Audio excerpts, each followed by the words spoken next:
Let me ask you something. Have you ever fired off an email or made a decision in the heat of the moment and then you thought, uh-oh, wow, that could have gone so much better? If you are nodding your head, trust me, you're not alone. We have all been there. So here's what I've learned over the years.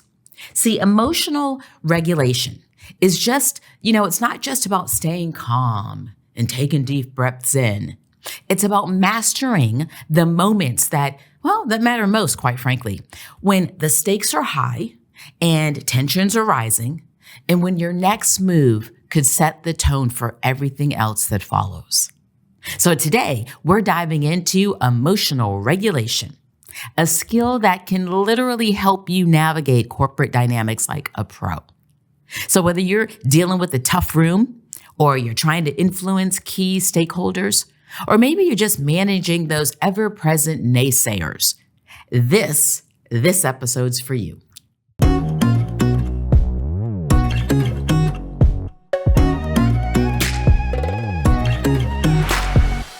All right, so let's start with why emotional regulation matters so much for leaders.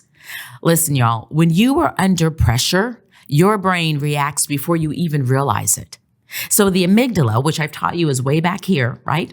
Your brain's emotional response center, it kicks into gear and it's ready to fight, freeze, or flee. And this is great if you're being chased by a lion, but in the boardroom or in the C-suite, not so much, guys. The key is engaging your prefrontal cortex, right? The piece of your brain that's right here. It's the rational part of your brain.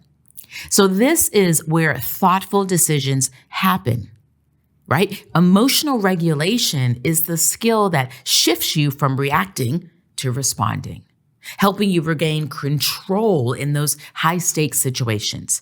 And this is so important.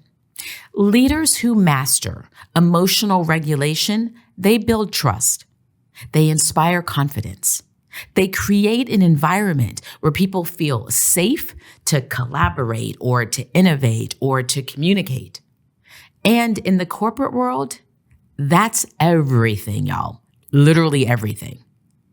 So now that we know why it's important, let's talk about how you actually do it. Here's 3 techniques that can help you master emotional regulation. Cognitive reappraisal. This is about reframing how you see a situation. So instead of thinking this meeting is going terribly, right? Ask yourself, what can I learn from this? Or how can I turn this absolutely around? See, this shift in perspective helps you stay focused on solutions rather than the negativity. And I'll give you an example. Early in my career, I had a really high stakes pitch that didn't land as expected. Matter of fact, I sucked, right? And instead of beating myself up, I reframed it really as a chance to improve. That mindset not only kept me composed, but it helped me nail the next opportunity. Mindful awareness. When emotions are running high, mindfulness can help you pause and reset. So try this. Before responding to a tough situation, take 3 deep breaths. It may sound simple, but those breaths give your brain the space it needs to kind of shift the emotion from the amygdala to the rational prefrontal cortex, right? You can also check in with yourself during those 3 deep breaths. You can ask yourself, what am I feeling right now? Because naming the emotion can actually help you understand it. And then you can decide how to move forward with it instead of it controlling you. Recognizing emotional triggers. See, everyone has triggers. Those moments that make you want to react instantly, that make you want to kind of climb over the table and choke somebody out. Maybe it's a dismissive tone or feeling ignored in the meeting. Whatever it is, the trick is to identify those triggers ahead of time. When you know what sets you off, you can prepare for it and you can respond with intention rather than emotion. So try making a list of your potential triggers and you know what? Cozy up to them, right? Get to know them. fostering emotional intelligence in teams. See, emotional regulation just doesn't benefit you. It actually is very contagious. It benefits everybody.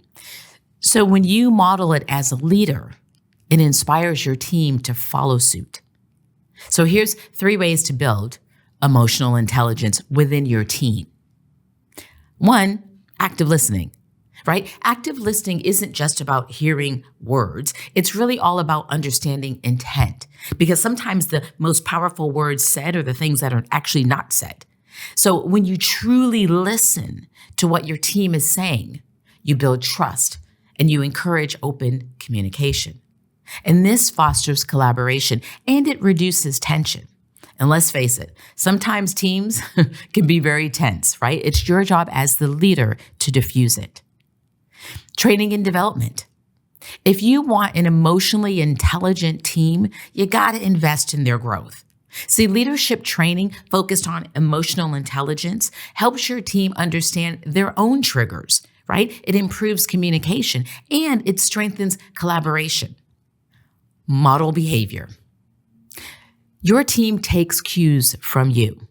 If you stay calm under pressure, guess what? They're going to learn to do the same. If you approach challenges with clarity and composure, they'll follow that lead. See, remember, you're not just leading a team, you're also shaping a culture. So let me bring this to life with a real world example. I want you to picture this. Picture you're in a high stakes pressure meeting with a lot of tension in the room. There's a naysayer challenging you, your ideas, and you can feel your frustration rising. Now, here's what a leader with strong emotional regulation, here's what we do. Pause. And instead of reacting to the challenge, they take a moment to kind of breathe, gather their thoughts, and that pause means like literally everything, right? It gives them a chance to reframe. They view the naysayers' comments as an opportunity to really refine their message. They're not seeing it as a personal attack. They're like, all right, the naysayer's questioning, so I need to actually refine the message. Maybe, in fairness to them, maybe I'm not clear. It allows them to focus on solutions. They steer the conversation towards actionable next steps, demonstrating calm, clear leadership that will inspire confidence in the room. So this isn't about suppressing emotions, right? It's about channeling them in a way that actually is going to drive both results and trust. So let me close with this. Here's the bottom line. Emotional regulation isn't just about keeping your cool. It's about leading with intention. It's about making better decisions, inspiring your team, and creating a culture that thrives under pressure. So this week, what I want you to do, I want you to try one of these techniques, right? One that we discussed. Maybe it's about, reframing a setback, right? Or practicing mindfulness. Or maybe it's just identifying your emotional triggers, because we all have them. Whatever it is, commit to it. See, great leaders aren't perfect. By no stretch are we perfect, but we're intentional. And the more you practice emotional regulation, the more confident, clear, and effective you'll be. So until next time, stay intentional, right? Stay clear and keep leading with purpose. I know you got this.